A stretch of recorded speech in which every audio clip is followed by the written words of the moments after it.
Yes very good afternoon to one and all. जी हाँ, कैसे हो सारे? आशा करता हूँ बड़े शानदार, बड़े जानदार और ताबड़तोड़ पढ़ाई के साथ मेहनत कर रहे होगे बहुत सारी। और इसी के साथ हम लोग आप सभी के लिए एक और नई चीज स्पेशल, जो आप सभी के बहुत सारे मैसेजेस और बहुत सारी रिक्वेस्ट आ रही थी कि सर प्लीज एक सीएचओ सीरीज शुरू कर दो, क्योंकि सीएचओ की बम्पर वैकेंसीज आ चुकी है। सीएचओ की इतनी सारी वैकेंसी हैं यार। मैं नोटिफिकेशन देख रहा था, मैंने देखा यार लगभग 15,000 से ज्यादा वैकेंसीज आ रखी है सीएचओ की। मैंने सोचा क्यों ना इस बार जो बच्चा सोच के बैठा है कि अपने घर के पास वाले पीएससी पे, कम्युनिटी हेल्थ सेंटर, सामुदायिक स्वास्थ्य अधिकारी बनना है, वहां पे मोच काटनी है, तो मैंने सोचा क्यों ना शुरू कर दिया जाए एक ऐसी सीरीज जो कम्युनिटी हेल्थ ऑफिसर बनने के रास्ते को आसान बना दे तुम्हारे। बच्चों देखो, क्वेश्चंस तो तुम हर जगह प्रैक्टिस कर रहे हो, मुझे पता है बहुत सारी सीरीज चल रही है ऑलरेडी, बहुत सारी जगह आप कम्युनिटी सीएचओ के क्वेश्चंस प्रैक्टिस कर रहे हो। बट पिछली बार भी ऐसा ही हुआ था कि बच्चों ने बहुत सारे क्वेश्चंस किए, बहुत सारी प्रैक्टिस करी इधर उधर, बहुत सारी प्रैक्टिस करी बच्चों ने इधर उधर, बहुत सारी वीडियोस देखी, बहुत सारे एमसीक्यूज किए। बाद में जब एग्जाम देने गए, जब बच्चे पेपर में बैठे जाके एग्जाम देने गए, तो वो क्वेश्चन ही ढूंढते रह गए कि जो पढ़ाए थे वो मिल ही नहीं रहे, कि तो कुछ नया ही पेपर आ गया, ऐसा लेवल तो सोचा ही नहीं था पेपर का कभी आ सकता है। हुआ था ऐसा। राजस्थान सीएचओ का एग्जाम देख लो, चाहे एमपी सीएचओ का एग्जाम देख लो, बट उन बच्चों के मैसेजेस, जिन बच्चों को मैं पढ़ा रहा था, उनके मैसेजेस मेरे पास आए कि सर बहुत सारे ऐसे क्वेश्चंस थे, बहुत सारे ऐसे लेवल के क्वेश्चंस थे जो आप लोगों ने कराए, जो आपने कराए और जो हमें एग्जाम में देखने को मिले। बहुत सारे क्वेश्चंस मुझे आज भी याद है, जो मैंने सेम टू सेम स्टेटमेंट्स लिखवाई थी और सेम टू सेम आए थे। एमपी सीएचओ का पेपर इतना टफ था, राजस्थान सीएचओ का पेपर इतना टफ था। तो मैं दोबारा से आप सभी से एक गुजारिश करूंगा कि कोई भी बच्चा ये ना सोच के तैयारी करे सीएचओ ही तो है, निकाल देंगे। सारे बच्चे याद रखना, सीएचओ बहुत अच्छे लेवल का एग्जाम कंडक्ट करवाता है, क्योंकि उसको आपको एक पूरे सब सेंटर की जिम्मेदारी देनी है। और अगर एक सब सेंटर की जिम्मेदारी उठानी है आपको, वहां पे 3,000 4,000 पॉपुलेशन, 4,000 की आबादी को आपको डील करना है। तरह तरह के लोग आएंगे, तरह तरह के बच्चे आएंगे, बड़े आएंगे, बूढ़े आएंगे, हर तरीके के लोग आएंगे। तो वहां पे आपको एक मल्टीटास्क अप्रोच के साथ काम करना पड़ेगा। आपको हर चीज की नॉलेज रखनी पड़ेगी, हर चीज का ज्ञान रखना पड़ेगा, तब आप उन बच्चों को, उन पेशेंट्स को डील कर पाओगे। और इसी चीज को हम तैयार करवाने के लिए, तुम्हें एकदम तगड़ा बनाने के लिए, इसी चीज के लिए हम आप सभी के लिए संपूर्ण सीएचओ एनएचएम सीरीज लेके आए हैं। ये जो सभी स्टेट्स के सीएचओ के एग्जाम के लिए आप लोगों के लिए परफेक्ट सीरीज रहने वाली है, जिसमें हमने हर एक एग्जाम को स्टडी करी है, हर एक एग्जाम के पुराने पेपर देखे हम लोगों ने, उसके बाद हम लोगों ने प्रिपेयर की है इस सीरीज को, और उसके बाद हम इस एग्जाम की, आपको सीएचओ के एग्जाम की तैयारी करवाने जा रहे हैं। सर एक बात पे बहुत कंफ्यूज हो रही हूँ कि गाइड सोल्व करूँ या वाईटी पे एमसीक्यू क्लास लूँ, प्लीज सर गाइड मी। देखो बच्चों, वाईटी की क्लासेस लो आप, मैं कभी मना नहीं करता, वाईटी की क्लासेस लो, बट वाईटी की क्लासेस तभी लो जब आप कुछ नया सीख रहे हो। अगर आप वही पुरानी बातें सीख रहे हो, पुरानी चीजें, छोटे मोटे सवाल है, बीसीजी कौन से रूट पे लगेगी, कौन से हाथ पे लगेगी बीसीजी की वैक्सीनेशन, अगर वही बातें सीखनी है, वो बातें सिखाने वाली क्लासेस कृपया करके मत ले, मैं बिल्कुल एडवाइस नहीं करता। अगर आप वाईटी की क्लासेस पे कुछ नया सीख के जा रहे हो तो बिल्कुल लो वाईटी की क्लासेस। बट अगर आपको लग रहा है वाईटी की वही घिसी पिटी पुरानी बातें, वही टाइम खराब हो रहा है, तो भाई बिल्कुल वाईटी की क्लासेस पे टाइम खराब मत करो। हमेशा तभी वाईटी की क्लासेस लो जब आप कुछ नया सीख के जा रहे हो। दूसरी सबसे इंपॉर्टेंट बात, क्या आप सभी को इस बारे में पता है राजस्थान सीएचओ का नोटिफिकेशन आ चुका है, बिहार सीएचओ का नोटिफिकेशन आ चुका है, यूपी सीएचओ का नोटिफिकेशन आ चुका है। जहां तक मैंने देखा आपके यूपी सीएचओ में 7400 प्लस सीट्स है, 7,400 से ज्यादा सीट्स यूपी सीएचओ की है। मैंने बिहार सीएचओ का देखा है, बिहार सीएचओ में 4500 प्लस सीट्स है, 4500 सीटें। ये दो सीटें सबसे बड़ी बम्पर वैकेंसी लग रही है मुझे इस टाइम, आपके जो कम्युनिटी हेल्थ ऑफिसर की प्रिपरेशन कर रहे हैं जो बच्चे, जिनका मेन लक्ष्य रहता है कि हम अपने घर के पास वाले सेंटर पे जाके बैठ जाएं आराम से। और घर के पास अगर सेंटर मिल जाता है तो मुझे नहीं लगता सीएचओ की जॉब कोई बुरी है, बहुत शानदार जॉब है, एकदम परफेक्ट, जहाँ पे आपका सब सेंटर है, आप वहाँ के राजा हैं और आपकी प्रजा है जिनको आपको सेवा देनी है, और एकदम अच्छी भावना से सेवा देनी है ना, बिल्कुल तरीके से। दूसरा, राजस्थान सीएचओ का notification, exam date, exam calendar आ रखा है, उसमें डेट दे रखी है राजस्थान सीएचओ की, तो राजस्थान एनएचएम की वैकेंसीज भी आने वाली है। जम्मू सीएचओ का नोटिफिकेशन कब निकलेगा, अंजलि जी का सवाल है, मैं बात करके बताऊंगा, सरकार नहीं बनी है, तुम्हारे उधर पूछना पड़ेगा ठीक है। तो ये वैकेंसीज की बातें कर ली बहुत सारी हमने, वैकेंसीज की तैयारी भी करनी जरूरी है भाई, सिर्फ बातें करने से सिलेक्शन नहीं होगा। सबसे पहले मैं थोड़ा सा 5 मिनट लूंगा आपकी कि आपकी सीएचओ की तैयारी की अप्रोच क्या रहनी चाहिए, है ना। सारे बच्चे ध्यान से सुनना, सीएचओ की प्रिपरेशन की अप्रोच क्या रहनी चाहिए। अगर कोई तुमसे पूछता है कि सर एक बात बताओ, सीएचओ के अंदर अगर सबसे ज्यादा कोई टॉपिक पूछा जाता है तो वो कौन सा टॉपिक है? सीएचओ के अंदर सबसे ज्यादा अगर कुछ पूछा जाता है, दैट इज कौन सा टॉपिक है जो सीएचओ में सबसे ज्यादा आता है, कौन सा सब्जेक्ट है जो सीएचओ में सबसे ज्यादा आता है? तो आज तक मैंने जितने भी एग्जाम देखे हैं आपके, उसमें सबसे ज्यादा पूछे जाने वाला सब्जेक्ट है कम्युनिटी, कम्युनिटी हेल्थ नर्सिंग। बच्चों इसका वेटेज जहां तक मेरा आइडिया है 50 to 60% वेटेज हर एग्जाम में, सीएचओ के एग्जाम में इसका रहता है। हर सीएचओ के एग्जाम में इसका वेटेज जो रहता है वो 50 to 60% रहता है। एमपीसीएचओ का रिजल्ट आ जाएगा बच्चों, अभी मुझे पता नहीं है कब आएगा। सर क्या ये क्लास डेली यूट्यूब पे चलेगा या सिर्फ डेमो के लिए लाइव वीडियो रहेगी? ये क्लास यूट्यूब पे रहेगी डेली, अल्टरनेट डे पे रहेगी, सॉरी, मतलब हफ्ते में 3 या 4 दिन आपकी यूट्यूब पे क्लास रहेगी, मतलब एक दिन छोड़ के एक दिन, ठीक है। और मैं पूरी कोशिश करूंगा आपकी ये क्लास एक दिन भी स्किप ना करूं मैं। 3 दिन या 4 दिन मैं वीक में आऊंगा और मेरी कोशिश रहेगी कि मैं 3 या 4 दिन क्लास हमेशा लूं। अपने जरूरी काम छोड़ के आप लोगों की तैयारी को जोरदार बनानी है मुझे। और हर एक बच्चा जो सीएचओ की तैयारी कर रहा है, पूरे देश में कोई भी बच्चा सीएचओ की तैयारी कर रहा है, उसको इससे अच्छा प्लेटफॉर्म नहीं मिलेगा सीएचओ की प्रिपरेशन के लिए, इससे अच्छी क्लास नहीं मिलेगी, ये मेरी गारंटी है। मैं जो क्वेश्चन कराऊंगा उस क्वेश्चन का कंसेप्ट क्लियर करा दूंगा, बस ये मेरी जिम्मेदारी रहेगी। और अगर आप लोग ऐसे करके 1000 क्वेश्चन भी कर लोगे तो आपके 1000 कंसेप्ट क्लियर होंगे, और उस 1000 कंसेप्ट से आगे कुछ है ही नहीं सीएचओ। दूसरी इंपॉर्टेंट बात, अगर मैं दूसरा सबसे इंपॉर्टेंट टॉपिक देखता हूं सीएचओ में पूछने वाला, that is OBG, midwifery and gynaecology. सबसे इंपॉर्टेंट दूसरा सब्जेक्ट है जिसका वेटेज जहां तक मुझे लगता है 20 से 25% वेटेज रहता है इसका। 20 से 25% वेटेज इस सब्जेक्ट का रहता है। ये दो सब्जेक्ट जिसके मजबूत है, ये दो सब्जेक्ट जिसके स्ट्रोंग है, वो बच्चा सीएचओ की एग्जाम को, सीएचओ के एग्जाम को बहुत इजीली क्रैक कर सकता है। सर एक सब्जेक्ट तो आप भूल ही गए, सर पीडियाट्रिक तो रह ही गया, है ना। सर पीडियाट्रिक कैसे एग्जामिनर छोड़ सकता है ना। पीडियाट्रिक्स तो एग्जामिनर छोड़ ही नहीं सकता, सीएचओ पूछेगा। बच्चों सीएचओ के एग्जाम में जिस बच्चे ने ये दो सब्जेक्ट अच्छे से पढ़ लिए, वो लगभग 30 से 40% पीडियाट्रिक्स ऑटोमेटिक कंप्लीट कर लेता है। जिसने ढंग से दो सब्जेक्ट पढ़ लिए, कम्युनिटी और ओबीजी, वो लगभग कितनी पीडियाट्रिक्स कंप्लीट कर जाता है? वो लगभग 30 से 40% पीडियाट्रिक्स ऑटोमेटिक कंप्लीट कर जाता है। क्योंकि मैं कम्युनिटी पढ़ाता हूं तो मैं कम्युनिटी में स्पेशली टॉपिक पढ़ाता हूं प्रिवेंटिव पीडियाट्रिक्स, मैं कम्युनिटी में स्पेशली टॉपिक पढ़ाता हूं प्रिवेंटिव ऑब्स्टेट्रिक्स। ये कंप्लीट टॉपिक पढ़ाता हूं मैं। ये दो टॉपिक मैं इतने इंपॉर्टेंट पढ़ाता हूं। उसके बाद जितने भी प्रोग्राम्स है बच्चों से related, IMNCI, ICDS programme, under 5 programme, under 5 clinic, ये जितने भी प्रोग्राम है, जितने भी ओबीजी के प्रोग्राम है आपके, RMNCHA प्लस RCH प्रोग्राम जितने भी हैं आपके, MTP एक्ट है, जो भी प्रोग्राम आपके रिप्रोडक्शन से रिलेटेड है, जो भी प्रोग्राम पीडियाट्रिक्स से रिलेटेड है, वो मैं इन दोनों चीजों में कवर कर देता हूं। और जब ये दोनों चीजों में कवर हो जाता है तो ये पोर्शन आपका ऑलरेडी मजबूत हो जाता है। बसता क्या है? सिर्फ ग्रोथ एंड डेवलपमेंट ही तो बसता है। अरे और बसता क्या है पीडियाट्रिक में? पीडियाट्रिक की न्यूनेटोलॉजी लगभग कंप्लीट हो जाती है। किसके अंदर कंप्लीट हो जाती है? इन प्रोग्राम्स में कंप्लीट हो जाती है। क्योंकि मैं IMNCI पढ़ाता हूं तो मैं रेस्पिरेटरी डिजीज पढ़ाता हूं, रेस्पिरेटरी डिजीज पढ़ाऊंगा, निमोनिया पढ़ाऊंगा तो निमोनिया से रिलेटेड मैं सारी दिक्कतें पढ़ा दूंगा, यहां तक कि सिल्वरमैन एंडरसन स्कोरिंग सिस्टम भी पढ़ा देता हूं। तो बचा क्या? सिर्फ ग्रोथ एंड डेवलपमेंट बचा। तो पीडियाट्रिक में सिर्फ ग्रोथ एंड डेवलपमेंट पढ़ना है। 3 बातें क्लियर है? जिन्होंने ये 3 सब्जेक्ट पढ़ लिए उनको सीएचओ में कहीं भी, मुझे नहीं लगता सीएचओ में कुछ और करने की जरूरत है। सीएचओ में फंडामेंटल ऑफ नर्सिंग बहुत मिनिमम आती है बच्चों, बहुत रेयर क्वेश्चंस देखने को मिलेंगे आपको फंडामेंटल के। सीएचओ में साइकेट्रिक के क्वेश्चन बहुत रेयर देखने को मिलेंगे आपको, कभी कभी किस्मत खराब हो तो बात अलग है, वरना ये 3 सब्जेक्ट जिसने स्ट्रॉन्ग कर लिए उसका सीएचओ क्लियर है।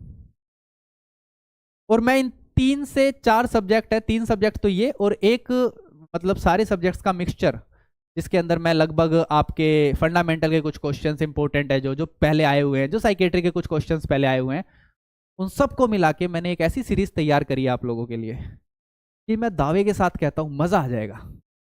हर सवाल कुछ नया सिखा के जाएगा, हर सवाल नई गलती ना करने का तरीका सिखा के जाएगा।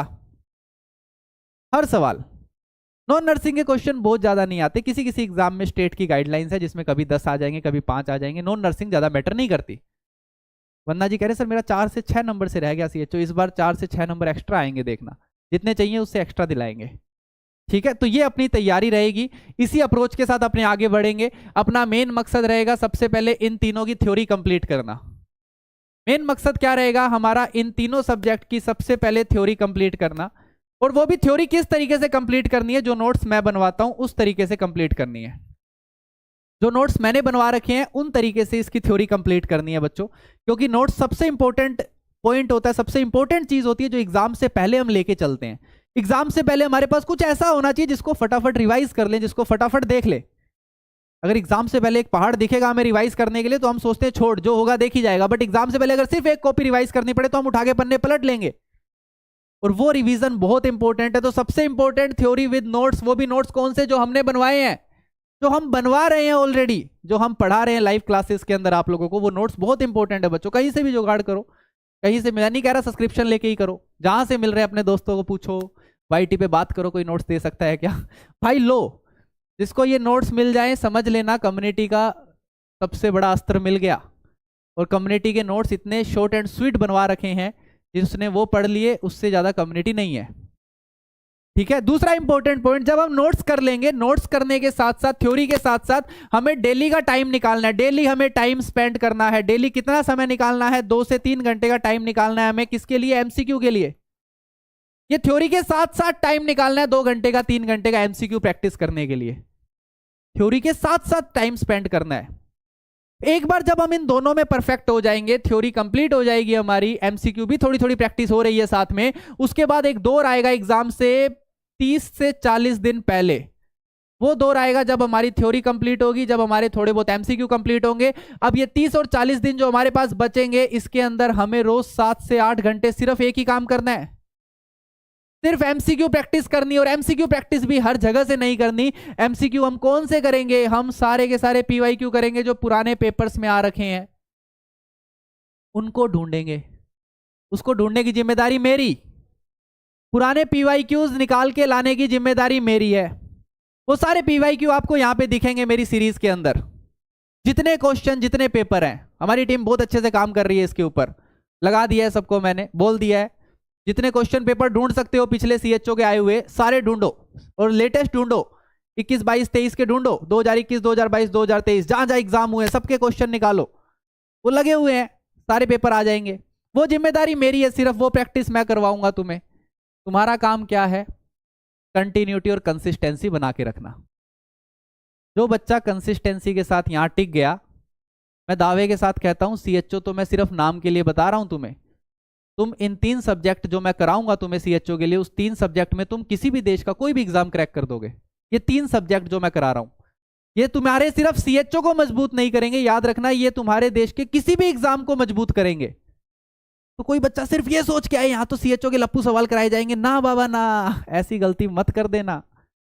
लप्पू सवाल तो चंदन सर की डिक्शनरी में है ही नहीं। लप्पू सवाल ना मुझे कराता, ना मुझे कराने में मजे आते। समझ आई बात? तो आओ, पहला सवाल आप सभी के सामने, सिराज खान जी रेडी है और मैं भी रेडी हूं आप सभी के लिए। पहला सवाल देखते हैं। ये थोड़ा बहुत आपको इंट्रोडक्शन पता लगा, और अब पहला क्वेश्चन आप सभी के लिए। देखो जरा उस क्वेश्चन के बारे में क्या लगता है तुम्हें। डरना नहीं है इस क्वेश्चन को देख के, बड़ा लप्पू सवाल है। क्वेश्चन क्या कह रहा है, एक 15 साल का बच्चा है जिसको रेफर्ड कर दिया गया। देखो क्वेश्चन भी ऐसे ही आएंगे तुम्हारे सारे के सारे। देख लो क्वेश्चन में सब सेंटर लिखा हुआ दिख रहा है क्या? हाँ सर दिख रहा है। देखो क्वेश्चन में सब सेंटर लिखा हुआ दिख रहा है। हाँ सर। एक 15 साल का बच्चा है, रेफर कर दिया है सब सेंटर से, क्योंकि उसकी फीबल पल्स है, लो बीपी है, पेशेंट को डायरिया है 2 दिन से, पेशेंट के पास संकन, पेशेंट की संकन आइज है, लथार्जिक है पेशेंट। एग्जामिनेशन करने पे पेशेंट का बीपी 90/60 mm ऑफ एचजी आया है। बताओ which of the following fluid can not be use for resuscitation of this patient. बताओ इनमें से कौन सा ऐसा फ्लूइड है जो पेशेंट को रिसक्सिटेशन करने के लिए आप लोग काम में नहीं लोगे। पहला है हार्ट्समैन सॉल्यूशन, दूसरा डायरिया ट्रीटमेंट सॉल्यूशन, तीसरा normal saline, and fourth is the dextrose solution. 4 option, और ये मैंने आपका पोल क्रिएट कर दिया। जल्दी से करें आंसर फटाफट, हर एक बच्चा आंसर करे।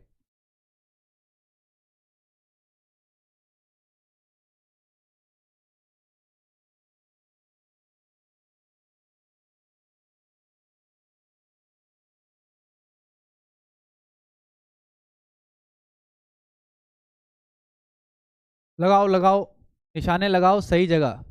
कौन सा फ्लूइड रिसक्सिटेशन के लिए काम में लिया ही नहीं जाएगा?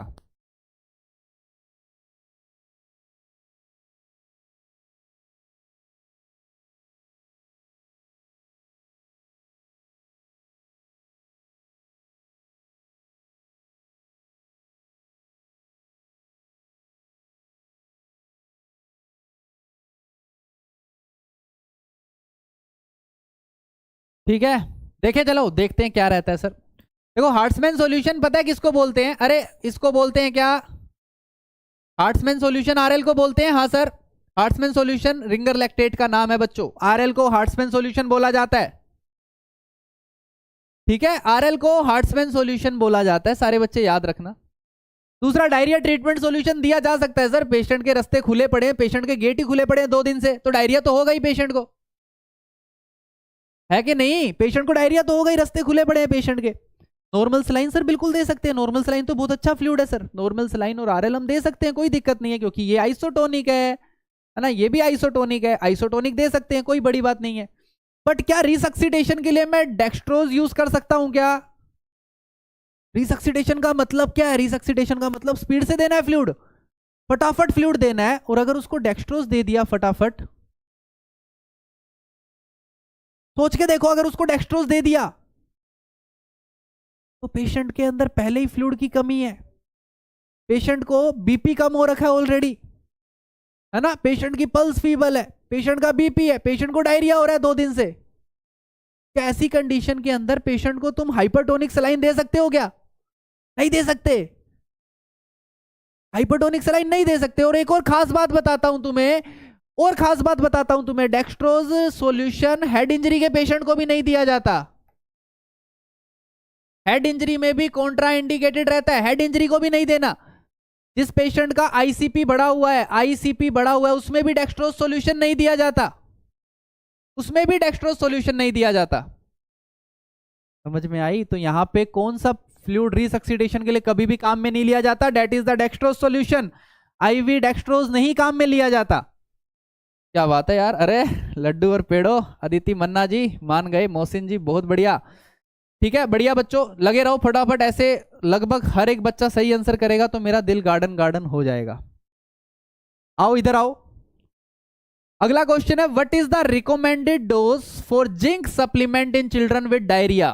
बच्चों के अंदर क्या रिकमेंडेड डोज है जिंक सप्लीमेंट की अगर बच्चे को डायरिया है तो? Option A 20 mg of zinc daily for infant less than 12 month of age for 10 to 14 days. 20 mg of zinc for children more than 6 months of age for 7 days, 10 mg of zinc for children more than 12 months of age for 20 days, 10 mg of zinc for children less than 6 months of age for 10 to 14 days.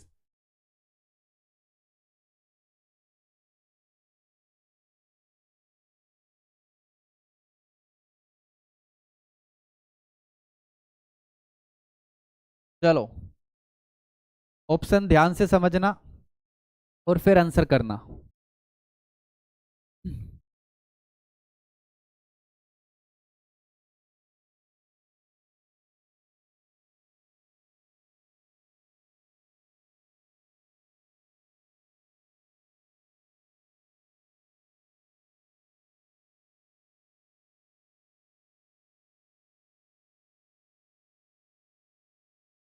बोलो, zinc supplement बच्चे में देना है, diarrhoea है, कौन सी बात यहां सही लिखी हुई है जिंक के बारे में?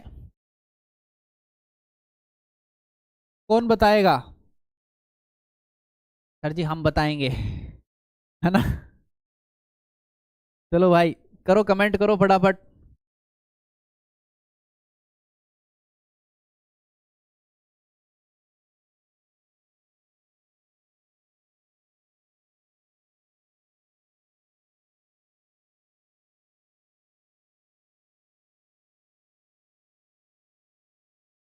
ए एंड बी में कंफ्यूजन है सर, चलो मिटा देते हैं। देखो सबसे पहला ऑप्शन क्या दे रखा है कि सर 12 महीने से कम का बच्चा है, 12 महीने से कम उम्र का बच्चा है और उसको 20 mg जिंक रोज देना है 10 से 14 दिन के लिए, 10 से 14 दिन के लिए 20 mg जिंक देना है। 12 महीने से कम का बच्चा है, नहीं दे सकते। 1 साल से कम उम्र के बच्चे के अंदर क्या होता है? 1 साल से कम उम्र के बच्चे में डोज क्या रहती है जिंक की? सोच के बताओ जल्दी से। ठीक है सर, पहला ऑप्शन गलत किस लिए हो गया? डोज के कारण गलत हो गया। दूसरा ऑप्शन देखो sir, 20 mg of zinc for children more than 6 month of age for 7 days. 6 महीने से ज्यादा का बच्चा है, ध्यान से देखना, 6 महीने से ज्यादा का बच्चा है और सर इसको हम लोग 20 mg जिंक देंगे, 7 दिनों के लिए देंगे। सर एक तो ये बात गलत लिख दी, दूसरी ये बात भी गलत लिख दी, तो ये भी गलत है, दूसरा ऑप्शन भी गलत है। तीसरा ऑप्शन देखो, 10 mg of zinc for children more than 12 month of age for 20 days. यहाँ पे पहली बात तो 20 दिन के लिए जिंक कभी दिया ही नहीं जाता, और दूसरा 12 महीने से ज्यादा का बच्चा है तो 10 mg जिंक नहीं देंगे, 20 mg देंगे। अब क्या बचा, अंत में एक ही बात बचती है कि 6 महीने से कम उम्र का बच्चा है, 10 से 14 दिन के लिए जिंक दिया जाएगा, और कितना दिया जाएगा, 10 mg दिया जाएगा। ये स्टेटमेंट बिल्कुल सही लिखी है। ये क्या हुआ मोए मोए हुआ। अरे समझ में आई क्या बात। तो बच्चों देखो, जिंक सबसे पहले कौन बताएगा पूरी क्लास में जिंक का काम क्या होता है, जिंक डायरिया में करता क्या है। एनीवन इन द क्लास, कोई है क्या खिलाड़ी? अरे कोई खिलाड़ी है क्या जो बता सकता है जिंक डायरिया में करता क्या है? जिंक का मेन काम, शैलेंद्र जी, सरिता जी, पूजा जी, दीक्षा जी, बताइए जिंक का मेन लक्ष्य क्या होता है, मेन मकसद जिंक का क्या होता है? डायरिया में हालत खराब है, रास्ते खुले पड़े हैं, गेट खुल रहे हैं सारे के सारे, है ना, गंगा, ओ सॉरी गंगा क्या, धाराएं बह रही है। सर जी क्वेश्चन लेवल का है, thank you sir. Repairment of internal layer of intestine, Aditi Manna ji, proud of you बच्चे, है ना। जिंक का जो मेन काम होता है वो इंटेस्टाइनल एपिथेलियम को क्या करता है, रीएपिथेलाइजेशन करता है। रीएपिथेलाइजेशन ऑफ इंटेस्टाइन, इंटेस्टाइन की लेयर को दोबारा से बनाता है भाई, इंटेस्टाइन की लेयर को नया बनाता है। और जब इंटेस्टाइन की लेयर नई बनती है तो मजा आता है, अच्छे से काम करेगी यार। तो जो लेयर है उसका रीएपिथेलाइजेशन करवाने का काम जिंक का होता है, और यही मेन काम डायरिया में पेशेंट को बचाता है। दैट्स वाई जिंक दी जाती है वहां पे, दैट्स वाई जिंक दी जाती है वहां पे। और जिंक याद रखना बच्चों, कौन सा ऑप्शन सही है, डी ऑप्शन सही है यहाँ पे। क्यों सही है, क्योंकि आपको डोज भी पता होना चाहिए और आपको दिन भी पता होने चाहिए। हम 14 दिन के लिए जिंक देते हैं मैक्सिमम, 14 डेज के लिए जिंक देते हैं मैक्सिमम, हम लोग 14 डेज तक जिंक चलती है बच्चों। और याद रखना, less than 12 month zinc 10 mg दी जाएगी, 10 mg दी जाएगी 14 दिन के लिए। और मोर देन 12 मंथ, एक साल से बड़ा बच्चा है तो 20 mg जिंक दी जाएगी, 20 mg जिंक दी जाएगी। एक साल से बड़ा बच्चा 20 mg, एक साल से छोटा बच्चा 10 mg। ठीक है, सारे बच्चे याद रख लेना, यहाँ पे बहुत इंपॉर्टेंट क्वेश्चन है आप लोगों के लिए जो आपको पता होना चाहिए। कर लोगे? अरे कर लोगे? ठीक है, वो डोज मैं बताऊंगा, आप जो 0 से 6 महीने और 6 महीने से 2 साल तक की बात कर रहे हो उसका भी बताऊंगा मैं, मेन मकसद क्या होता है, वो कौन से प्रोग्राम के तहत बताई जाती है, किस कंडीशन में बताई जाती है आपको, वो मैं बताऊंगा आपको। ठीक है, वो एक प्रोग्राम है उस तहत बताई जाती है वो। बट जो आइडियली हम यूज करते हैं, प्रैक्टिस जो हम करते हैं वो ये वाली प्रैक्टिस रहती है। ठीक है, ठीक है, चलो अगली बात करते हैं। अगला सवाल आप सभी के लिए, देखो अगला क्वेश्चन है, for a child with SAM, सी क्या नाम, सैम, अरे सैम कौन है, सैम किसका नाम है, सैम तो सर कोई अंग्रेज का नाम लग रहा है। This is severe acute mall nutrition, Sam is the severe acute mall nutrition, severe acute mall nutrition, Sam is severe acute mall nutrition. What should be the sodium content for his rehydration fluid. अगर Sam का बच्चा है, severe acute माल nutrition का बच्चा है, severe acute माल nutrition के बच्चे के अंदर अगर हम लोगों को रिहाइड्रेशन फ्लूइड देना है तो उसके अंदर सोडियम का कंटेंट कितना रहेगा? पहला ऑप्शन है 90 mmol पर लीटर, 60 mmol पर लीटर, 45 mmol, 75 mmol। चार option sodium content rehydration therapy में बताओ। अरे सर क्या पूछ लिए ये सर, ये तो गड़बड़ पूछ लिए हो, बहुत तगड़ा सवाल पूछ लिए हो सर। लगाओ दिमाग के घोड़े लगाओ फटाफट।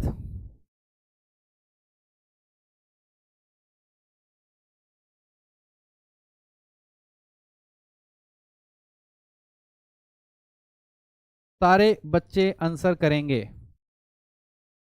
हर एक बच्चा दिमाग के घोड़े दौड़ाए और आंसर करे।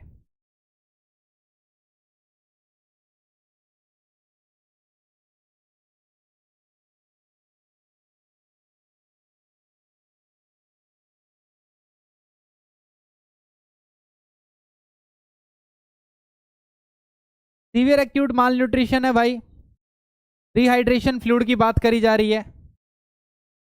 ठीक है, रिहाइड्रेशन सॉल्यूशन, सोडियम कंटेंट बताना है रिहाइड्रेशन सॉल्यूशन के अंदर। बच्चे कह रहे हैं सर सी होगा, 45 होगा। अच्छा, लगता है हमसे पढ़ के आए हो मैंने पढ़ाया हुआ है सवाल। हाँ सर, कहीं तो देखा था हमने, कहीं तो देखा था। चलो भाई ध्यान से देखो, मेरी बात ध्यान से सुनना सारे बच्चे। जैसा कि मैं बोल रहा हूँ कि आपका उत्तर बिल्कुल सी सही है। जिन बच्चों ने सी आंसर किया है मौज कर दी, बहुत बढ़िया, प्राउड ऑफ यू बच्चों। लगभग काफी बच्चों ने सही किया है ना। लीडर बोर्ड में रितु जी का नाम बहुत ऊपर है, मूनलाइट जी का भी, बहुत अच्छी बात है, बढ़िया। देखो मेरी बात सुनना सारे बच्चे ध्यान से, मैं क्या बताना चाह रहा हूं तुम्हें। बच्चों देखो, सैम की बात करी जा रही है, सैम की बात कर रहे हैं, सीवियर एक्यूट माल न्यूट्रिशन की बात कर रहे हैं। और सैम के अंदर जो हम फ्लूइड देते हैं, याद रखना, सीवियर एक्यूट माल न्यूट्रिशन में जो फ्लूइड दिया जाता है that is resomal, that is resomal fluid, resomal fluid दिया जाता है बच्चों। सारे बच्चे ध्यान से देखना, RESOMAL, ये रिहाइड्रेशन सॉल्यूशन दिया जाता है, रिहाइड्रेशन सॉल्यूशन दिया जाता है। अब सर ये क्या चीज है ना। या तो ORS पिला दो, ORS नहीं पिला रहे तो ये दे दो। या तो ये ORS हम लोग सैम के बच्चे में यूज नहीं करते, सैम के बच्चे में हम ORS की जगह रेसोमल यूज करते हैं।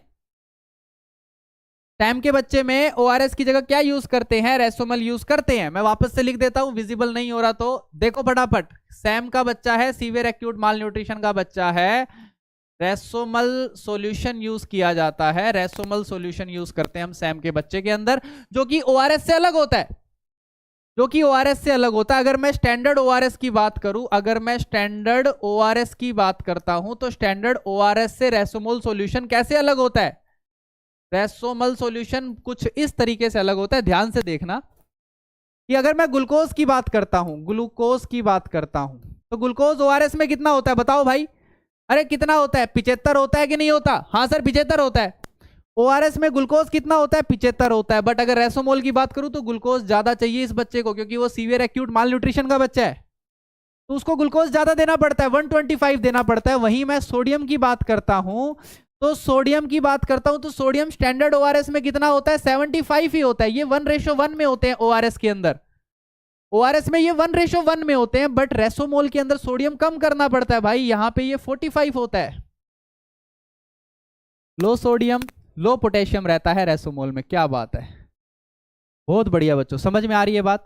पोटेशियम क्या करना पड़ेगा, पोटेशियम, हाँ पोटेशियम बताओ। लो सोडियम तो तुमने बोल दिया, कोई बच्चा लो पोटेशियम भी बोल रहा है ना। पोटेशियम वाले से मैं बात कर लेता हूँ, लो पोटेशियम क्यों करना पड़ेगा, है ना। पोटेशियम लो क्यों करना पड़ेगा, तुम्हें पता है स्टैंडर्ड ORS के अंदर पोटेशियम कितना होता है, 20 होता है।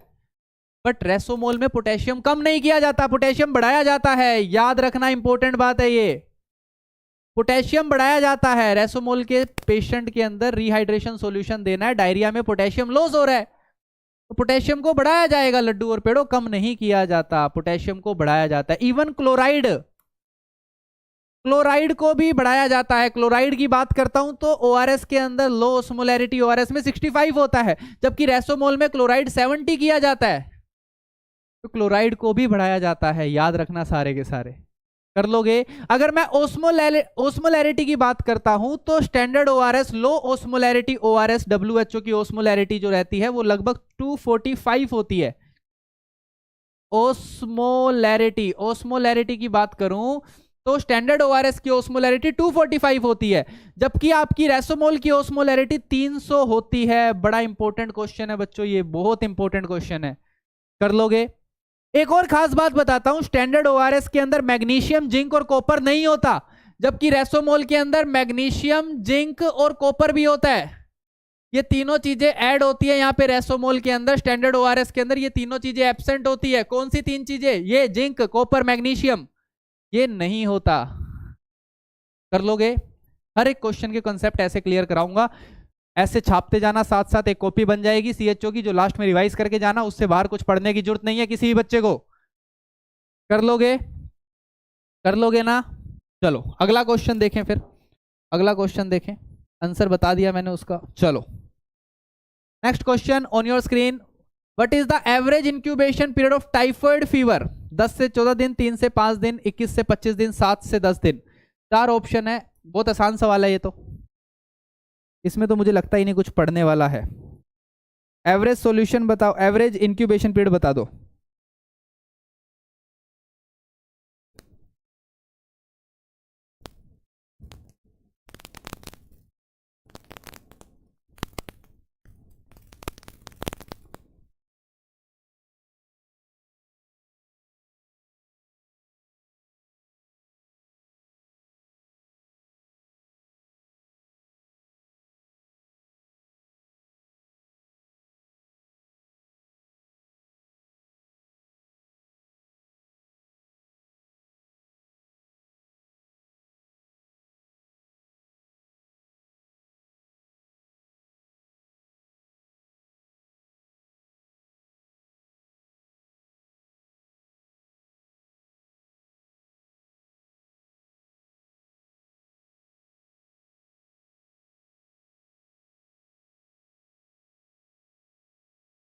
चलो भाई, इंक्यूबेशन पीरियड टाइफाइड फीवर का, मुझे नहीं लगता इसमें कुछ ज्यादा मुश्किल पूछा है आपसे। टाइफाइड फीवर है, इंक्यूबेशन पीरियड पूछा है। ज्यादातर बीमारियों का इंक्यूबेशन पीरियड यही याद रखना है आपको। ज्यादातर जितनी भी डिजीज आएगी उनका इंक्यूबेशन पीरियड यही रहेगा। सर हम क्या एमपी से और सीएचएन भी नहीं है, फॉर्म फिल नहीं होगा तो क्या करें अब? अरे हो जाएगा, ऐसे कैसे नहीं होगा रजनी जी, कोशिश करें। सारे स्टेट्स वाले बच्चे भर सकते हैं, सारे स्टेट्स वाले बच्चे भर सकते हैं। जहां भी वैकेंसियां निकली है उसमें ऐसा नहीं है सिर्फ एक स्टेट का बच्चा भर सकता है, हर स्टेट के बच्चे फॉर्म फिल कर सकते हैं। यूपी सीएचओ में कर सकते हो, बिहार सीएचओ में कर सकते हो, राजस्थान सीएचओ में कर सकते हो, सभी स्टेट्स के बच्चे फिल कर सकते हैं, क्योंकि अपने स्टेट्स के लिए, सभी के स्टेट्स के लिए कोटा होता है। ठीक है, ध्यान से देखना। अगर मैं टाइफाइड फीवर के इंक्यूबेशन पीरियड की बात करता हूं, टाइफाइड फीवर 10 से 14 दिन इंक्यूबेशन पीरियड रहता है इसका बच्चों। ठीक है, टाइफाइड फीवर की खास बात एक याद रखना हमेशा कि अपने टाइफाइड फीवर में सभी को क्या एडवाइस करते हैं, विडाल करवा लो, है ना, विडाल टेस्ट करवा लो। विडाल टेस्ट के लिए हम गाइड करते हैं बच्चों, याद रखना टाइफाइड फीवर के अंदर विडाल टेस्ट हमेशा याद रखना, सारे के सारे पहले हफ्ते में पॉजिटिव नहीं आता। टाइफाइड फीवर में विडाल टेस्ट फर्स्ट वीक में पॉजिटिव कभी नहीं आता, तो विडाल टेस्ट हमेशा कब प्रेफर करना है, हमेशा सेकंड वीक में प्रेफर करना है। सेकंड वीक में कराने का फायदा होता है विडाल को, पहले हफ्ते में विडाल कराओगे धोखे में रह जाओगे, जैसे उसके चक्कर में रहे थे। ठीक है, उसने भी बोला था जीवन भर साथ दूंगा या दूंगी, ठीक है, तो उसके चक्कर में भी रहे थे, विडाल के चक्कर में भी रह जाओगे। पेशेंट नेगेटिव आएगा, विडाल पहले हफ्ते कराओगे, तुम खुश हो जाओगे, अरे टाइफाइड तो नहीं है इसको, कोई और बीमारी होगी, ठीक हो जाएगा अपने आप। और एक हफ्ते बाद जब तुम देखोगे पेशेंट और बिगड़ जाएगा। ठीक है, एक हफ्ते बाद पेशेंट और बिगड़ जाएगा। तो कभी भी फर्स्ट वीक में विडाल नहीं कराने का, विडाल पॉजिटिव नहीं आता पहले हफ्ते में, विडाल हमेशा सेकंड वीक में पॉजिटिव आता है, पहले हफ्ते में कल्चर करना पड़ेगा। ठीक है, कल्चर करना पड़ेगा। तो एक बात तो ये याद रखना, टाइफाइड फीवर के बारे में इंपॉर्टेंट है, बाकी और जैसे जैसे बातें आती जाएगी मैं बताता जाऊंगा। और ये कुछ बच्चे हैं हमारे, बहुत बढ़िया, चलें आगे। अगला क्वेश्चन देखें, एक बॉयज हॉस्टल है जहां पे टाइफाइड का पटाखा बज गया है। इन बॉयज हॉस्टल टाइफाइड का पटाखा बज गया है। The hostel cook is identified as a carrier of the disease. Hostel के कुक को कैरियर देखा गया, वो कैरियर पाया गया है। Which is true among the following statement regarding her condition. बताओ नीचे लिखी गई कौन सी इनमें से, सारी कंडीशन में से कौन सी बात सही है। पहला ऑप्शन है gall bladder is usually not involved in carrier state. दूसरा है chronic carrier are those who excrete the bacilli for more than a year. तीसरा ऑप्शन है tetracycline is the drug of choice for carrier. Fourth option है the to treat the carrier state treatment should be given for 4 weeks. चार option, कौन सी बात सही लिखी है आपको ये बताना है, जल्दी से बताएं कौन सी स्टेटमेंट सही लिखी है, जल्दी से आंसर करें।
चलो जल्दी से बताओ। हाँ हाँ बता, कर सकते हैं, एमपी वाले अप्लाई कर सकते हैं। बताओ भाई इसका आंसर बताओ सारे बच्चे। In a boys hostel there has been an outbreak of typhoid. Hostel cook को पाया गया है कैरियर, पटाखा बजा दिया उसने। आपको ये बताना है इनमें से कौन सी बात सही लिखी गई है। पहला ऑप्शन क्या है, gall bladder is not involve in carrier state. भाई साहब गोल ब्लैडर ही तो होता है असली फसाद की जड़ टाइफाइड के कैरियर में, गोल ब्लैडर ही होता है असली फसाद की जड़। सारे बच्चे याद रखना, गोल ब्लैडर ही होता है असली दिक्कत।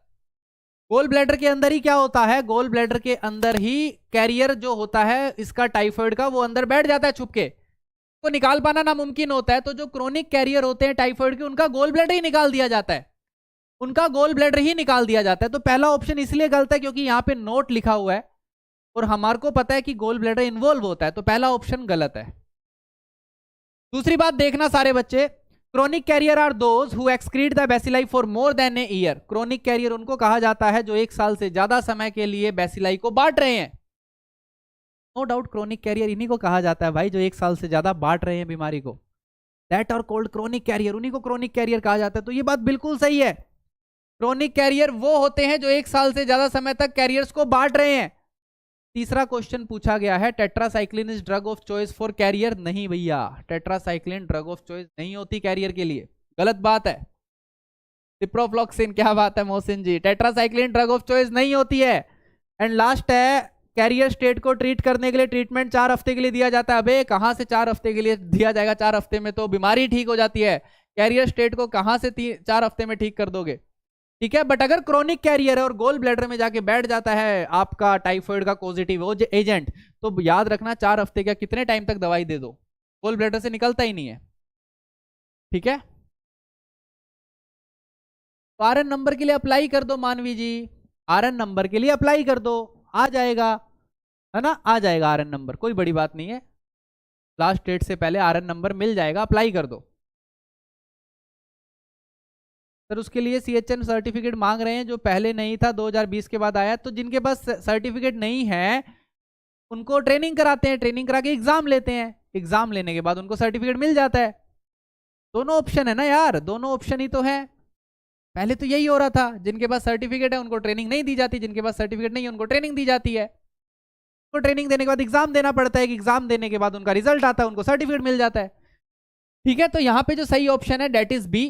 बहुत कम बच्चों ने आंसर दिया बी, पता नहीं कहाँ है ना। बट मूनलाइट जी क्या बात है भाई, सिर्फ 4 बच्चे हैं जिन्होंने सही आंसर दिया है, बाकी को शायद हमारा सिस्टम पकड़ नहीं पाया, ठीक है। चलो अगला क्वेश्चन देखिए फटाफट सारे। अगला क्वेश्चन है, which malaria parasite has the shortest incubation period. कौन सा मलेरिया पैरासाइट है जिसका सबसे कम इंक्यूबेशन पीरियड होता है। P vivax, P malariae, P ovale and P falciparum. 4 option है, जल्दी से आंसर करें।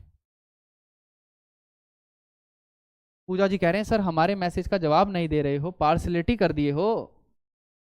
चलो भाई तो बाद में पढ़ा लेते हैं, पहले मैसेज का जवाब दे देते हैं, ठीक है। पूजा जी पूछो क्या पूछ रहे हो।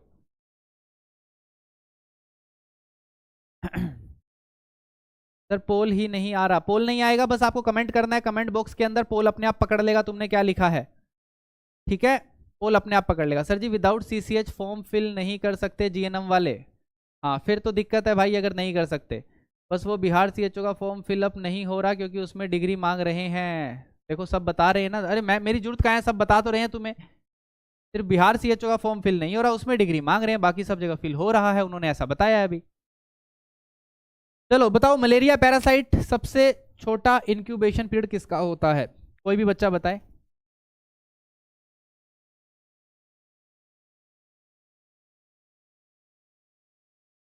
अभी फॉर्म ही नहीं भरे जा रहे हैं बिना सीसीएचएन वालों के। अरे भरे जाएंगे भाई, कोशिश करके देखो, पता करो, भरे जाएंगे। एमआरएस स्टाफ नर्स के लिए कहाँ से तैयारी करें, हमसे करो तैयारी, और कहाँ से करोगे, हम करा तो रहे हैं तैयारी सारे एग्जाम्स की। आपकी एक सीरीज चल रही है, 12 तारीख से हम एक सीरीज लेके आ रहे हैं जो आपके देश के सभी एग्जाम की कंपटीशन की तैयारी करवाएगी आपको। सीरीज के अंदर हमारी सारी फैकल्टीज़ है जो अपना अच्छा प्रदर्शन शो करेगी आप सभी को। 12 तारीख से वो सीरीज़ लॉन्च कर रहे हैं हम लोग आप लोगों के लिए, तैयार रहें उस सीरीज़ के लिए भी, वो आपके देश के हर एक एग्ज़ाम के लिए बेस्ट रहने वाली है। रिज़ल्ट बस आया है, भर देना सर सीएचओ का। हाँ हाँ भर दो, फॉर्म भर दो, फॉर्म भर दो, कोई दिक्कत नहीं। हाँ अब बताओ फटाफट, which malaria parasite has the shortest incubation period. सबसे छोटा इंक्यूबेशन पीरियड किसका होता है। वाइवेक्स का जहां तक मुझे याद है 14 डेज का इंक्यूबेशन पीरियड होता है, ठीक है। पी मलेरिया की बात करते हैं, इसका सबसे लॉन्गेस्ट इंक्यूबेशन पीरियड होता है, लॉन्गेस्ट सबसे लंबा इंक्यूबेशन पीरियड इसी का होता है। फिर पी ओवेल की बात करते हैं तो इसका भी लगभग 14 डेज के आसपास ही होता है, इसका भी 14 डेज के आसपास इंक्यूबेशन पीरियड होता है। पी फैल्सीपैरम की बात करते हैं, अगर मैं फैल्सीपैरम की बात करता हूं तो इसका इंक्यूबेशन पीरियड 12 दिनों का होता है बच्चों। सबसे छोटा इंक्यूबेशन पीरियड पी फैल्सीपैरम का होता है। क्या मेरी बात समझ में आई। यूट्यूब पर या पेड कोर्सेज यूट्यूब पे लेके आ रहे हैं, यूट्यूब पे लेके आ रहे हैं, ठीक है, यूट्यूब पे लेके आ रहे हैं 12 तारीख से, हम लोग 12 तारीख से आपको मिलेंगे। सर यूपी में भी विदाउट सीसीएचएन नहीं ले रहा सीएचओ में, तो अब नहीं ले रहा हो तो मैं कह नहीं सकता बच्चों, पहले ले रहा था, है ना, पहले कर रहे थे, अब नए रूल आ गए होंगे तो अलग बात है। बाकी सीसीएचएन सर्टिफिकेट आप अलग से कोर्स करके ले सकते हो, है ना, 3 महीने का कोर्स है, आप ले सकते हो। सीसीएचएन का कोर्स बहुत सारे अपने ओपन यूनिवर्सिटीज़ करवा रही है अब, ठीक है। हाँ लीडर बोर्ड देख लो, लीडर बोर्ड देखो, कौन देखना चाहता है, विनायक जी देखो लीडर बोर्ड, ठीक है, विनायक पवार जी, बहुत बढ़िया, मजा आ गया। चलो अगला क्वेश्चन देखें, which is the most sensitive index for recent transmission of malaria. अभी हाल फिलहाल में ट्रांसमिशन हुआ है मलेरिया का, इसका पता लगाने के लिए सबसे सेंसिटिव इंडेक्स कौन सा है। पहला ऑप्शन है स्प्लीन रेट, दूसरा है इन्फेंट पैरासाइट रेट, तीसरा है parasite density index, and D is the slide positivity rate. 4 option है, जल्दी से आंसर करें, ठीक है, बताओ जल्दी से, सबसे सेंसिटिव इंडेक्स कौन सा है।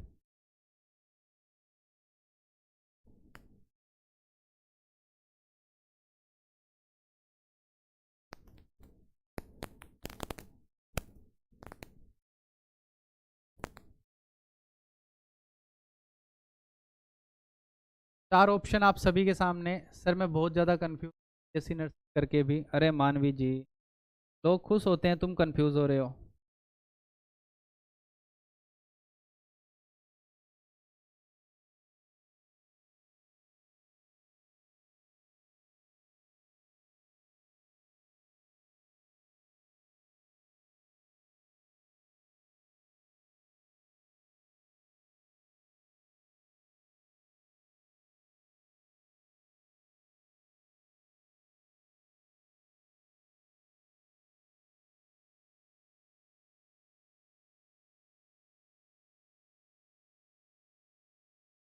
सर जी यूनिवर्सिटी का नाम प्लीज़ बताएं करने को। ओपन यूनिवर्सिटीज़ आप देखोगे आपको मिल जाएगी, है ना, नाम मुझे भी याद नहीं है, बट ओपन यूनिवर्सिटीज़ करवा रही है, रजनी जी आप चेक करिएगा, सीसीएचएन करवा रहे हैं लोग, ठीक है। चलो भाई देखते हैं, सेंसिटिव इंडेक्स पता लगाना है, रिसेंट ट्रांसमिशन हुआ है मलेरिया का। देखो रिसेंट ट्रांसमिशन मलेरिया का आपको कौन पता लगाता है, कौन बताता है आपको बच्चों, सबसे इंपॉर्टेंट चीज है, सबसे सेंसिटिव इंडेक्स होता है किसी भी जगह पे रिसेंट ट्रांसमिशन का पता लगाने के लिए, that is the infant parasite rate. सबसे सेंसिटिव इंडेक्स होता है किसी भी क्षेत्र के अंदर मलेरिया का पता लगाने के लिए, that is infant parasite rate. Parasite density index नहीं होता है, पैरासाइट डेंसिटी इंडेक्स नहीं होता, इन्फेंट पैरासाइट इंडेक्स सबसे सेंसिटिव इंडेक्स होता है रिसेंट ट्रांसमिशन के लिए, कि हाल फिलहाल में मलेरिया, रिसेंट ट्रांसमिशन हुआ है मलेरिया का किसी भी लोकेलिटी के अंदर, वो आपको इन्फेंट पैरासाइट रेट बताएगा, कितने इन्फेंट पॉजिटिव आए हैं मलेरिया से। इन्फेंट कितने साल तक के बच्चे होते हैं, 1 साल तक के बच्चे, है ना, 1 साल तक के बच्चे। तो अगर 1 साल तक के बच्चों को मलेरिया हो रहा है, मलेरिया हो रहा है, जाहिर सी बात है न्यू केस है, और अभी हाल फिलहाल में पॉजिटिव आया है, क्योंकि आप सभी को एक बात पता है, न्यूबॉर्न के अंदर कुछ टाइम तक मलेरिया नहीं होता है, क्योंकि उसके अंदर अडल्ट मैच्योर आरबीसी बनने में थोड़ा टाइम लगता है। तो नए नए बच्चों के अंदर, नए नए न्यूनेट्स के अंदर मलेरिया थोड़े टाइम तक नहीं होता, वो बड़े होते हैं तब होता है उसके अंदर। तो अगर किसी के अंदर 3-4 महीने के बाद मलेरिया होने लग रहा है, तो जाहिर सी बात है रिसेंट ट्रांसमिशन हो रहा है किसी भी लोकेलिटी के अंदर, और रिसेंट ट्रांसमिशन कौन बताएगा, इन्फेंट पैरासाइट रेट बताएगा। अबे लगाया करो इसको थोड़ा सा, इसको थोड़ा सा यूज किया करो, हर जगह हवा में तीर चला देते हो, ठीक है। इन्फेंट पैरासाइट रेट सबसे अच्छा इंडेक्स होता है बच्चों, और अगर किसी भी लोकेलिटी के अंदर इन्फेंट पैरासाइट रेट 0 आता है 3 लगातार साल के लिए, है ना, 3 लगातार साल के लिए 0 आ जाता है, तो समझ जाना कि उसके अंदर आपका मलेरिया एब्सेंट है, उसमें मलेरिया ट्रांसमिशन नहीं है। तो अगर किसी भी क्षेत्र के अंदर इन्फेंट पैरासाइट रेट 0 आता है, वो भी लगातार 3 साल के लिए, 3 साल के लिए 0 आता है, तो समझ जाना उस क्षेत्र के अंदर आपका मलेरिया नहीं फैल रहा, मलेरिया ट्रांसमिशन उसके अंदर नहीं है। बट अगर इन्फेंट पैरासाइट रेट पॉजिटिव आ रहा है, तो समझ जाना उसके अंदर क्या है, उस क्षेत्र के अंदर आपका सबसे ज्यादा रिसेंट ट्रांसमिशन आपको हाल फिलहाल में देखने को मिल रहा है। समझ आई बात, ऐसा तो सर सोचे ही नहीं थे जीवन में, ठीक है। अरे भैया कंफ्यूज मत हो बच्चों, बहुत अच्छी फील्ड चूज करी है आपने। मेरे पास कुछ नहीं है, सीसीएचएन भी नहीं है, कॉलेज वाले दिए ही नहीं, कॉलेज वालों का सर फोड़ दो जाके, क्यों नहीं दिए, है ना। अगला क्वेश्चन पढ़े सारे बच्चे। एक 23 साल की प्रेग्नेंट फीमेल है, 11 हफ्ते के गेस्टेशन पे उसको फैल्सीपेरम मलेरिया हो गया है, उसको कौन सी ड्रग ऑफ चॉइस दी जाएगी? कौन सी ड्रग ऑफ चॉइस दी जाएगी? Quinine, then artemisinin based combination therapy जिसको एसीटी बोलते हैं, सी है क्लोरोक्विन, डी है प्रीमाक्विन। चार ऑप्शन आप सभी के सामने, जल्दी से उसका आंसर बताओ। 23 year old pregnant women, 11 weeks of gestation, diagnose हुआ है फैल्सीपेरम मलेरिया के साथ, what is the drug of choice? चलो बताओ भाई।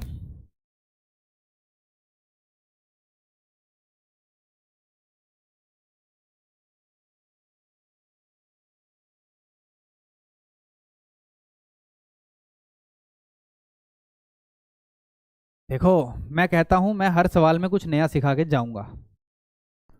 आशा करता हूं तुम सीख भी रहे होगे हर सवाल में कुछ नया। बट इस सवाल में मैं बहुत भयंकर नई बात बता के जाऊंगा। इस सवाल में मैं भयंकर नई बात बता के जाऊंगा जिसका तुम उम्मीद भी नहीं कर सकते। विनायक जी को बुरा लगा है भैया नहीं बोलने का, विनायक पवार बोल सकते हो। ओके। हाँ यार, क्या भैया क्या होता है ना, थोड़ा प्रोफेशनलिज्म मेंटेन किया करो विनायक जी, सही बात है ना। भैया क्या है, या तो नाम लो या सर बोलो, है ना। Excuse me Vinayak sir, excuse me Vinayak ji, सही बात है पदम जी यार, गंदा लगता है यार। चलो इधर आओ। 23 साल का प्रेग्नेंट वुमेन, 11 वीक की गेस्टेशन है। सबसे पहला देखो, सबसे पहला दिमाग में आना चाहिए कि हमने क्या लिखा, 11 वीक। मैंने यहाँ पे मेंशन कर दिया, तो आपको पता होना चाहिए मैंने फर्स्ट ट्राइमेस्टर मेंशन कर दिया। और जब मैंने फर्स्ट ट्राइमेस्टर मेंशन कर दिया तो मैं कुछ स्पेसिफिक पूछना चाह रहा हूं। मैं कुछ स्पेसिफिक पूछना चाह रहा हूं। नो डाउट प्रेगनेंसी में ड्रग ऑफ चॉइस क्लोरोक्विन होती है, हम सभी को पता है। हम सब बचपन से यही पढ़ते आए हैं, प्रेगनेंसी में ड्रग ऑफ चॉइस मलेरिया की क्लोरोक्विन होती है। हमें पता है, हम खुश हैं, इसको जानते हैं हम। बट क्योंकि मैंने 11 हफ्ते मेंशन कर दिया यहाँ पे और मैं फर्स्ट ट्राइमेस्टर की बात कर रहा हूं, तो क्लोरोक्विन नहीं देनी है पहले ट्राइमेस्टर के अंदर। फर्स्ट ट्राइमेस्टर के अंदर क्विनिन सल्फेट दी जाती है। अरे सर, अरे सर। तो जिन भी बच्चों को ये नई बात नहीं पता थी, कृपा करके याद कर लो। गुड मॉर्निंग संपत जी, क्या बात है, आ गए आप। जिन भी बच्चों को ये नई बात नहीं पता थी वो कृपया करके याद कर लो, फर्स्ट ट्राइमेस्टर में quinine sulphate drug of choice होती है, बाकी सारे ट्राइमेस्टर के अंदर ड्रग ऑफ चॉइस क्लोरोक्विन होती है प्रेगनेंसी के अंदर। और एक और बात याद कर लो, अगर एग्जामिनर ने ये चीज नहीं दी है, अगर एग्जामिनर ने ट्राइमेस्टर नहीं लिखा, डायरेक्टली बोल दिया प्रेगनेंसी में ड्रग ऑफ चॉइस बताओ, तो आंख बंद करके क्लोरोक्विन आंसर करके आना। बट अगर एग्जामिनर ने स्पेसिफिक कर दिया फर्स्ट ट्राइमेस्टर, तो फर्स्ट ट्राइमेस्टर में ड्रग ऑफ चॉइस हमेशा क्या होती है, क्विनिन सल्फेट होती है। तो आंसर जाएगा क्विनिन सल्फेट। अगला सवाल मेरा, मोस्ट कॉमन मलेरिया बताओ। मोस्ट कॉमन मलेरिया, कौन सी वैरायटी का मलेरिया भारत में होता है? इंडिया के अंदर मोस्ट कॉमन वैरायटी मलेरिया की कौन सी पाई जाती है, बताओ। मैंने देखा है बहुत सारे बच्चों को गलत पढ़ाया जाता है, बहुत सी जगह बहुत सारे बच्चों को गलत पढ़ाया जाता है बहुत सी जगह, कि मोस्ट कॉमन मलेरिया, बहुत सारे बच्चे अभी भी गलत बोलेंगे। चलो बताओ, इंडिया के अंदर मोस्ट कॉमन प्लाज्मोडियम कौन सा पाया जाता है? बताओ बताओ, जल्दी से बताओ, कौन सा प्लाज्मोडियम पाया जाता है? मोस्ट कॉमन प्लाज्मोडियम भारत के अंदर मोस्ट कॉमन कौन सा पाया जाता है?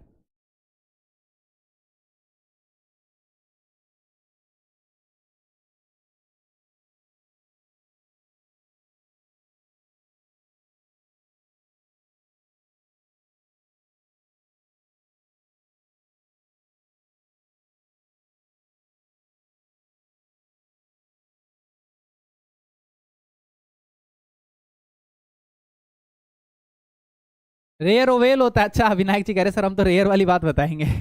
देखा, यहाँ पे कंफ्यूजन आ गई ना। देखो, एक छोटा सा सवाल पूछा, सोचो कितना लप्पू सवाल है। मोस्ट कॉमन वैरायटी आपसे मलेरिया की पूछी जाए, प्लाज्मोडियम कौन सा मोस्ट कॉमन होता है, और उसमें भी अगर ये बच्चे कंफ्यूज हो रहे हैं और वो सवाल गलत करके आए, तो मुझे बड़ा दुख होगा। इतना, मतलब इतना कचरा सवाल गलत हो जाए तो दिल बड़ा दुखता है यार, है ना। क्योंकि कंफ्यूजन है, कई जगह वाइवेक्स बता देते हैं, कई जगह फैल्सीपेरम बता देते हैं, है ना। तो आज के बाद जीवन में याद रखना, मोस्ट कॉमन मलेरिया भी भारत के अंदर फैल्सीपेरम है। फैल्सीपेरम है। और मोस्ट डेंजरस पूछा जाए तो भी फैल्सीपेरम आंसर जाएगा। तो मोस्ट कॉमन भी भारत में फैल्सीपेरम है और मोस्ट डेंजर भी फैल्सीपेरम है। सारे बच्चे याद रखना, मोस्ट कॉमन वेराइटी भी फैल्सीपैरम है प्लाज्मोडियम, और मोस्ट डेंजरस वेराइटी भी फैल्सीपैरम है।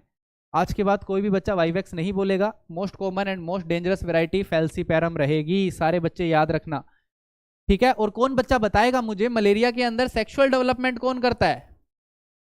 सेक्सुअल डेवलपमेंट कौन करता है? इंसान करता है या मच्छर करता है? बताओ।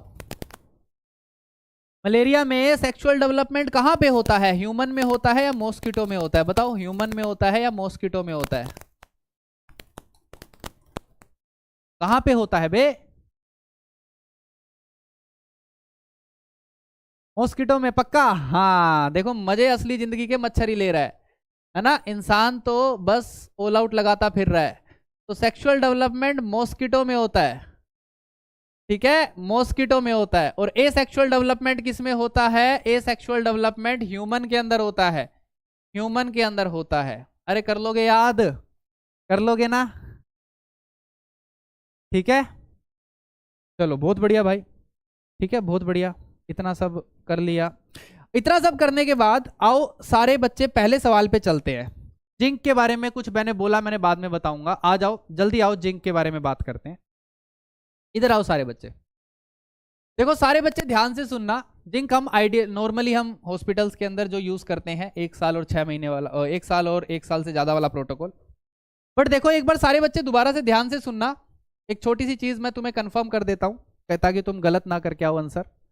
बच्चों जब भी तुमसे पूछा जाए कि कौन सा जो बच्चा डायरिया के साथ आया है, कोई भी बच्चा जो डायरिया के साथ आया उसको तुम्हें जिंक देना है, जब भी तुम्हें पूछा जाए तो एज पर हमारा जो डायरिया प्रोग्राम है, डायरियल कंट्रोल प्रोग्राम है हमारा देश के अंदर, जो डायरियल कंट्रोल प्रोग्राम चल रहा है ना, जिसको डायरियल कंट्रोल प्रोग्राम को WHO गाइड करता है हमारा। तो उस प्रोग्राम के तहत सारे बच्चे ध्यान से देखना, उस डायरियल कंट्रोल प्रोग्राम के तहत जो हमारा जिंक का डोज रहता है, वो जिंक का डोज हमारा 10 mg रहता है, 10 mg रहता है अगर बच्चा 6 महीने से कम का है उस प्रोग्राम के तहत। और अगर बच्चा कितने से ज्यादा का है, अगर बच्चा हमारा 6 महीने से ज्यादा का है तो जो डोज रहता है वो कितना हो जाता है? वो हमारा 20 mg हो जाता है। ठीक है सर, ये बात भी समझ आ गई। बट एक बात ध्यान से सुनना सारे बच्चे कि सर एक बात बताओ, यहां पे ये वाला ऑप्शन गलत क्यों हुआ? इस ऑप्शन को गलत क्यों किया गया? यहां पे भी तो बात सही लिखी हुई है, 20 mg जिंक दिया जाएगा, 12 महीने से कम उम्र के बच्चे को, इन्फेंट को दिया जाएगा, 10 से 14 दिन के लिए दिया जाएगा, सही लिखी है कि नहीं अंजलि जी? बात तो सही लिखी है ना। ये बात इसलिए गलत है क्योंकि 12 महीने से कम उम्र के अंदर 2 महीने के बच्चे भी आते हैं, 1 महीने का बच्चा भी आता है, 3 महीने का बच्चा भी आता है। क्या इनको दे सकते हैं हम 20 mg? नहीं दे सकते। इस क्वेश्चन के ऑप्शन में स्पेसिफाई नहीं किया उसने। क्या स्पेसिफाई नहीं किया उसने? ये स्पेसिफाई नहीं किया कि 12 महीने से कितना कम है। या तो वो बोलता 7 से 12 महीने का है, या तो वो बोलता 7 से 12 महीने का है, या फिर सिर्फ 12 महीने का है। बट उसने 12 से कम बोल दिया, तो 12 से कम तो कितना भी कम हो सकता है, 1 महीने का भी हो सकता है, 2 महीने का भी हो सकता है। दैट्स वाई ये ऑप्शन आपका गलत हो जाता है बच्चों, ठीक है। हम भारत के हॉस्पिटलों में आइडियली ऐसे ही दे देते हैं, है ना, हम ऐसे ही देते हैं। हम भारत के हॉस्पिटल्स में 1 साल का ऐसे मोटा मोटा याद रखते हैं, 10 mg और 20 mg। बट अगर आपसे according to diarrhoeal disease programme या डायरियल कंट्रोल प्रोग्राम पूछा जाए, एज पर WHO गाइडलाइंस पूछा जाए, तो हमेशा आपको यही डाटा याद रखना है। उस टाइम सिर्फ एक बच्चा था जिसने डाटा बताया था, बाकी सभी ने एग्री कर लिया था मेरी बात से, बाकी सभी ने मेरी बात से एग्री कर लिया था। और मैं तुम्हें कह रहा था, मैं तुम्हें बताऊंगा कि कब हम 6 महीने से कम वाली डोज देते हैं, कब हम 6 महीने से ज्यादा वाली डोज देते हैं, है ना। बाकी मैं तुम्हें कह रहा था मैं बाद में बताऊंगा, बट तुम बस एक बच्चा था, बाकी सब खुश थे, हाँ सही है सर, सही है सर। वे चलाया करो इसको साथ साथ, थोड़ा सा पूछा करो, सर हाँ ऐसा है वैसा है, ऐसे कैसे है सर, है ना मधु जी, मूनलाइट जी, बात सही है कि नहीं? चलो भाई बहुत बढ़िया।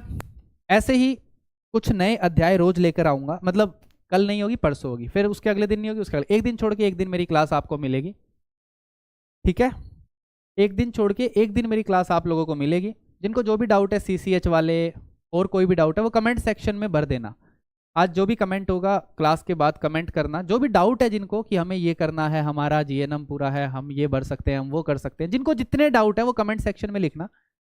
मैं उसके ऊपर लिस्ट बना लूंगा और फिर उसकी अगली 2-3 क्लासेस जो भी टाइम मिलेगा मुझे, जिस भी क्लास में, मैं उसमें उनको बता दूंगा वो क्या सबसे बेहतरीन कर सकते हैं, ठीक है। टाइम हमेशा यही रहेगा 12 बजे का, ठीक है, टाइम हमेशा 12 बजे का रहेगा। इम्यूनाइजेशन की क्लास लूंगा, बिल्कुल लूंगा, हर एक बच्चे को पढ़ाऊंगा, हर एक टॉपिक पढ़ाऊंगा कम्युनिटी का। जब तुम्हारे एग्जाम है तब तक आप लोगों के सीएचओ के हर एक टॉपिक को मस्त कर दूंगा, चकाचक टकाटक कर दूंगा, मजा आ जाएगा, ठीक है। सारे बच्चे ध्यान रखें, ये सबसे अच्छी जगह है जहां पे सीएचओ का एक ही क्लास में आपको सब कुछ मिल जाएगा। तो मेरा मेन मकसद या मेरा मेन बताना ये है तुम्हें कि इधर उधर ना भागो, फालतू टाइम खराब मत करो, सारे बच्चे एक जगह टिक के पढ़ाई करो, हमेशा रिजल्ट आएगा, याद रखना। मैं ऐसा बिल्कुल भी नहीं कह रहा यहीं टिक के पढ़ाई करो, आप कहीं भी टिक के पढ़ाई करो, एक जगह जहां आपको लगता है हाँ नया सीख रहे हैं हम, वहां पे टिके और वहां पे पढ़ाई करें, ठीक है, बहुत मजा आएगा। हाँ पहले तो दे सकते थे BA MS वाले, है ना, अभी मैं एक बार डिटेल नोटिफिकेशन पढ़ूंगा, मुझे टाइम नहीं मिला था, अभी मैं वैकेंसी की पोस्ट ही देख के आया था सिर्फ, ठीक है, सच्ची बता रहा हूँ, अभी टाइम नहीं था बिल्कुल भी। तो जल्दी आपको पूरा डिटेल नोटिफिकेशन पढ़ के मैं उसके बारे में जो भी डाउट आप कमेंट सेक्शन में लिखना, ताकि मुझे पता लगे तुम्हारे डाउट है क्या, है ना, ताकि मुझे ये पता लगे तुम्हारे डाउट क्या है, क्वेरी क्या है। जैसे ही तुम लिखोगे कमेंट सेक्शन में मैं उनको पक्का पढ़ूंगा, ठीक है, और उसके बाद मैं आप लोगों को सारे डाउट क्लियर करके दूंगा, ठीक है। थैंक यू सो मच बच्चों। CHO विदाउट सीसीजन फॉर्म फिल कर सकते हैं प्लीज सर बताना, ठीक है। मिस्त्री जी कमेंट करके सारे कमेंट छोड़ देना। तानिया परवीन जी गुड आफ्टरनून, नहीं अब टाटा bye bye, thank you so much, bye bye, ख्याल रखें, मुस्कुराते रहे, मिलते हैं अगली क्लास में। और प्लीज कमेंट सेक्शन में जरूर बताइएगा कैसा था सेशन, कोई भी डाउट हो प्लीज आप कमेंट सेक्शन में बताइएगा, मैं सारे के सारे सर्टिफिकेट की डिटेल और सारी चीजें आपको बाद में उसको कमेंट्स आपके देख के आप तक डिलीवर कर दूंगा। 12 तारीख वाली सीरीज के लिए भी तैयार रहें, 12 तारीख को अभी नया धमाका मिलने वाला आपको, और इन सीरीज के लिए भी तैयार रहे। अगली क्लास परसों होगी, सेम टाइम सेम जगह, और तगड़े क्वेश्चन कुछ नया सिखा के जाएंगे। Thank you so much. YouTube पे जब भी आएँ कुछ नया सीख के जाएं, फ्री में सीख के जाएं, टाइम स्पेंड करें तो कुछ नया आना चाहिए, नया सीखना चाहिए तुम्हें, अदरवाइज कोई फायदा नहीं है। Bye bye, thank you so much.